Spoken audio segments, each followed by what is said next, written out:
Neighbors came by earlier that day. Brief visits. No long stays. A plate of cookies exchanged for nothing. A nod, a smile. Winter nights belonged to families. Dinner was simple, familiar. Food wasn't the point. It never was. It was just the reason everyone stayed. Afterward, chairs moved closer. Plates disappeared without urgency. The children sat near the tree, faces lit by colored bulbs, eyes reflecting red, green, blue. The adults took their places, not a sign, just remembered. Someone said winters used to feel longer. Someone else agreed. No one argued. The clock was there, ticking, but no one watched it. Midnight would come whether it was invited or not. There was no countdown, no shouting, no glasses raised.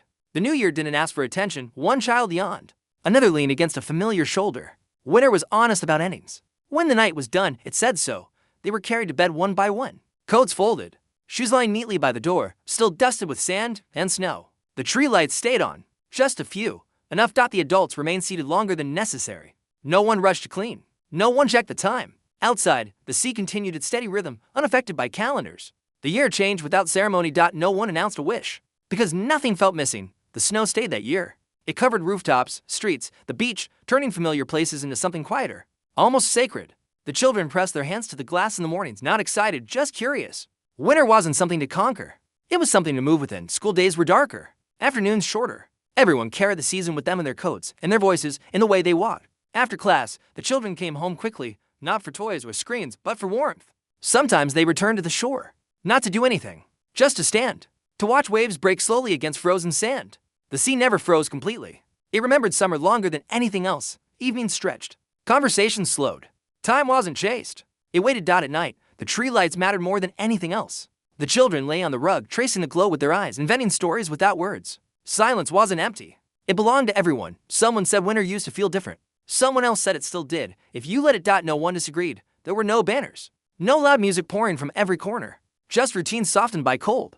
Days passing gently. The children didn't know it yet, but this was what would stay. Not the date, not the year, but the way time paused just long enough to be noticed. When winter finally loosened its grip, it didn't leave suddenly. It stepped back quietly, like someone who knew they'd been welcome. Years later, when celebrations grew louder and moments harder to hold, they would think back to winters like this one, not because they were perfect, but because they were real, because they were quiet, because being together felt like enough. That was what the new year felt like back then. Not a beginning, but a reminder. That warmth didn't come from noise. It came from presence. And it stayed. Winter stayed longer than expected that year. Not in a way that felt harsh or demanding, but in the way an old guest stays after midnight, sitting quietly, not asking for attention, simply being there. The cold no longer surprised anyone. It became part of the rhythm. Coats were reached for without thinking. Scarves found their way around necks automatically. Breath turning white in the air stopped feeling strange. The children stopped asking when it would end.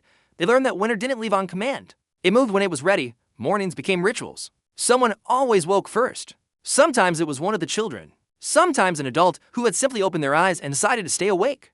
The house never felt empty in those early hours. It felt paused, as if it were holding its breath along with the rest of the town. Outside, snow softened everything it touched. Sounds didn't travel far. Footsteps were absorbed. Even the sea seemed quieter, as if respecting the season. Inside, the warmth held, not just from heaters or lamps, but from familiarity. Every chair knew who sat there. Every corner carried a memory of someone passing through it earlier that day.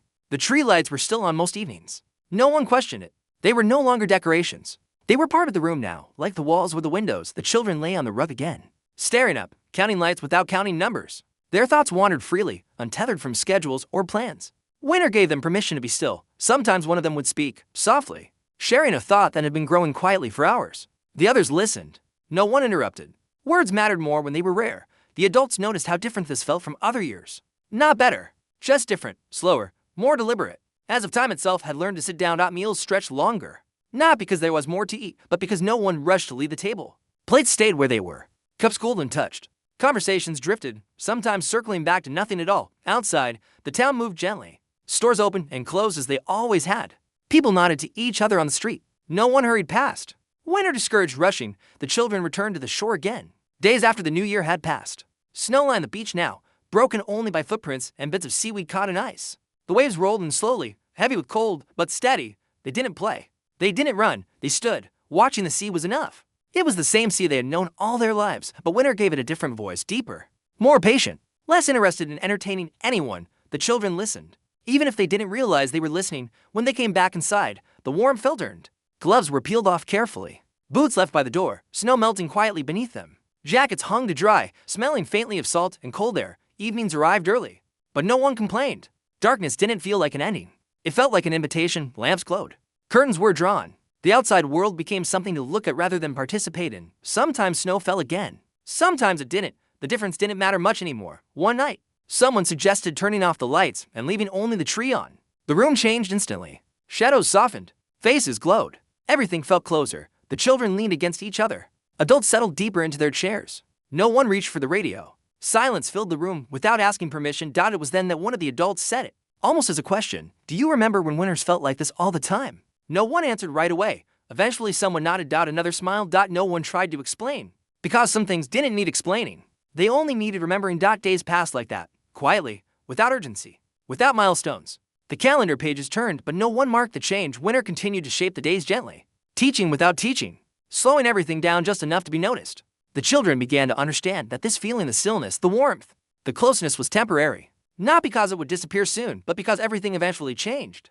They didn't feel sad about it. They simply held on to it. The adults did too. They sat longer than necessary. They spoke less but meant more. They listened not just to each other, but to the house, to the weather, to the space between moments. When snow finally began to thin, it did so quietly. No announcement, no dramatic shift, just slightly brighter mornings, slightly longer afternoons. Winter loosened its grip without leaving completely, and somehow, that felt right too, because it had never been about the season itself.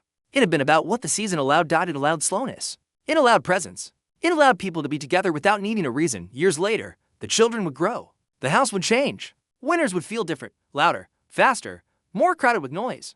But this winter, the one that arrived quietly and stayed gently, would remain untouched in their memory. Not as a date, not as a holiday, but as a feeling that didn't need celebration, a feeling that didn't ask for more, a reminder that once being together was enough. And that was what New Year used to feel like. Not a reset, not a beginning, but a quiet promise that what mattered most was already there.